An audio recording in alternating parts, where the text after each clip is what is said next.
दोस्तों मैट्रिक और इंटर दोनों के लिए स्क्रूटनी का भी अप्लाई चल रहा है। दोनों के लिए कंपार्टमेंटल एग्जाम के भी फॉर्म भरे जा रहे हैं। दोनों के लिए स्पेशल एग्जाम के लिए भी फॉर्म भरे जा रहे हैं। अब यहां पर मैं बता दूं कि ये तीनों चीजें हैं क्या हमें करना चाहिए। ऐसे बच्चे जो किसी कारण से अपने नंबर से असंतुष्ट होते हैं, खुश नहीं होते, उनको लगता है कि और नंबर आना चाहिए उनके लिए, या फिर जो बच्चे एक सब्जेक्ट, दो सब्जेक्ट, या फिर अगर एक्स्ट्रा एडिशनल मिलाकर 3 सब्जेक्ट में फेल हो जाते हैं, उनके लिए ये सारी व्यवस्थाएं की जाती है। या फिर जिनको 2024 में मैट्रिक इंटर का एग्जाम देना तो था, लेकिन एग्जाम फॉर्म किसी कारण से उनका नहीं भरा पाया और वो एग्जाम नहीं दे पाए, उनके लिए स्पेशल एग्जाम होता है। तो इन फॉर्म्स को भरने में क्या नुकसान है, क्या फायदा है, हमें भरना चाहिए कि नहीं भरना चाहिए, सारी बातें आपको पहले जान लेना है, तभी इस बारे में फैसला कीजिएगा। सबसे पहले हम बता दें स्क्रूटनी के बारे में। देखिए, स्क्रूटनी एक ऐसी चीज है कि इसमें जब अप्लाई करते हैं आप, तो आपकी कॉपी दोबारा निकाली जाती है। उस कॉपी को देखा जाता है, हर एक पेज को पलट कर देखा जाता है कि आपने जो आंसर लिखे वो सारे के सारे आंसर चेक हुए कि नहीं हुए। कहीं कोई आंसर या फिर आंसर का कोई पार्ट, कोई हिस्सा, कोई भाग बिना चेक किया हुआ तो नहीं ना है, कहीं ऐसा तो नहीं कि उसका नंबर ना मिला हो, ये देखा जाता है। ये ध्यान रखिए कि कॉपी पूरी की पूरी फिर से चेक नहीं की जाती। जो क्वेश्चन ऑलरेडी चेक किए हुए हैं और उनका नंबर मिला हुआ है, वो दोबारा से चेक नहीं होता। बस ये देखा जाता है कि आंसर का कोई हिस्सा अनचेक्ड ना रह जाए।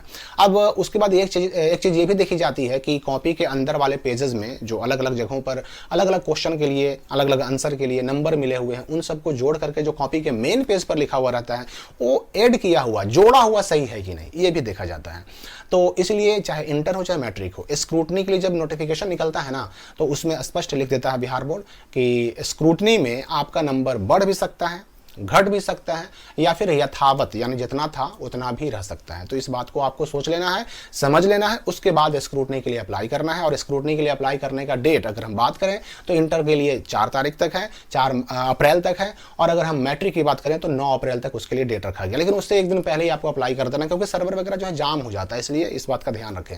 तो ये डेट आ चुका है। अब हम बात करें अगर हम कि ये कंपार्टमेंटल एग्जाम, तो कंपार्टमेंटल एग्जाम ये उन बच्चों के लिए होता है जो एक सब्जेक्ट में या 2 सब्जेक्ट में फेल होते हैं, और अगर एक्स्ट्रा को मिला दें, एडिशनल को मिला दें, या फिर अगर मैट्रिक की हम बात करें, मैट्रिक में अगर इंग्लिश को मिला दें, तो इंग्लिश को मिला करके या फिर इंटर में एडिशनल को मिला करके 3 सब्जेक्ट में भी फेल हैं, तो भी आप कंपार्टमेंटल का एग्जाम दे करके इसी साल की परीक्षा में शामिल हो सकते हैं। अपना 1 साल बचा सकते हैं, सेशन आपका बच जाएगा।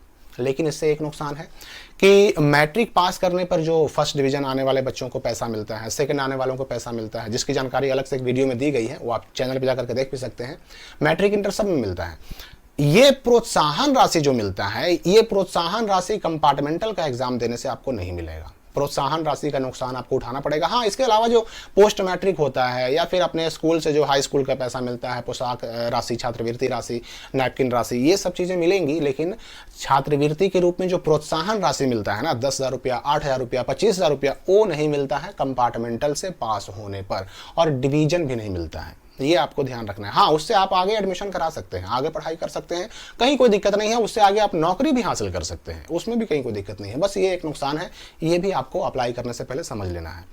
तीसरी चीज हम बात करेंगे स्पेशल एग्जाम के बारे में। तो स्पेशल एग्जाम उन बच्चों के लिए है जो बच्चे किसी कारण से 2024 के मैट्रिक इंटर एग्जाम में शामिल होना तो चाहते थे, लेकिन उनका फॉर्म किसी कारण से छूट गया, एग्जाम फॉर्म, परीक्षा फॉर्म नहीं भर पाए। चाहे वो आपकी गलती से हो, आपकी भूल से हो, या फिर आपके स्कूल, कॉलेज, +2 स्कूल के हेडमास्टर की गलती से हो। अगर एग्जाम का फॉर्म नहीं भर पाए, छूट गया, तो ऐसे बच्चे चाहे तो स्पेशल एग्जाम जो कि अप्रैल से लेकर के मई तक हो भी जाएगा और उसका रिजल्ट भी तुरंत आ जाएगा, उस एग्जाम के लिए फॉर्म भर सकते हैं। उसका डेट भी आ चुका है, उसका भी अप्लाई चल रहा है, इंटर का भी चल रहा है, मैट्रिक का भी चल रहा है।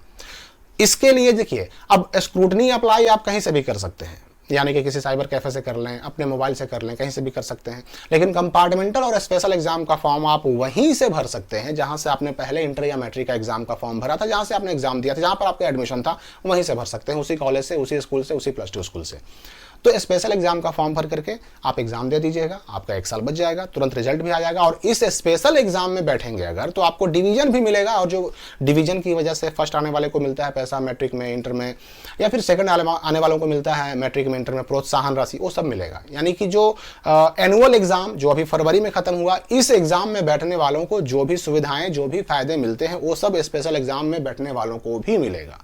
तो ये समझ लेना आपको किस में क्या फायदा है, किस में क्या नुकसान है, ताकि अप्लाई करने से पहले आप बिल्कुल स्पष्ट हो सके कि हमको आगे चल कोई दिक्कत नहीं होगी। अब स्पेशल एग्जाम में बैठने वाले, यहाँ पर यह भी मैं बता दूं कि अगर कोई बच्चा 2024 के ही फरवरी वाले मैट्रिक इंटर एग्जाम में बैठा था उसका एग्जाम रिजल्ट तो आ गया, पास तो हो गया, सेकंड है या थर्ड है, नंबर अच्छा नहीं आया और वह इम्प्रूवमेंट के एग्जाम में बैठना चाहता है अगर, तो ऐसे बच्चे को ये स्पेशल एग्जाम जो होने जा रहा है अप्रैल से लेकर मई तक जो होने जा रहा है, उसमें वो इम्प्रूवमेंट के रूप में नहीं बैठ सकते। उनको इम्प्रूवमेंट अगर देना है तो 2025 के मैट्रिक इंटर एग्जाम के लिए जब फॉर्म भराएगा ना, एग्जाम फॉर्म, तब फॉर्म भर करके और फरवरी 2025 में फिर वो इम्प्रूवमेंट का एग्जाम देंगे। इसमें नहीं, इम्प्रूवमेंट के रूप में इसमें बैठ नहीं सकते हैं। अब यहां पर मैं ये भी बता दूं कि चाहे स्पेशल एग्जाम हो, चाहे कंपार्टमेंटल एग्जाम हो, चाहे स्क्रूटनी से आपका नंबर बढ़ गया हो, उन सारी चीजों से आगे एडमिशन कराने में, आगे पढ़ाई करने में, नौकरी करने में उस मार्कशीट को इस्तेमाल कर सकते हैं, कहीं कोई दिक्कत नहीं है। ये बात का आप ध्यान रखें। तो लगभग सारी बातें क्लियर हो गई। आप अपने हिसाब से ये फैसला कर लीजिए कि आपको ये अप्लाई करना चाहिए कि नहीं करना चाहिए। और भी अगर कोई डाउट आपके मन में हो तो कमेंट में पूछ सकते हैं। फिलहाल हम मिलते हैं अगली वीडियो में नए अपडेट, नई जानकारी के साथ।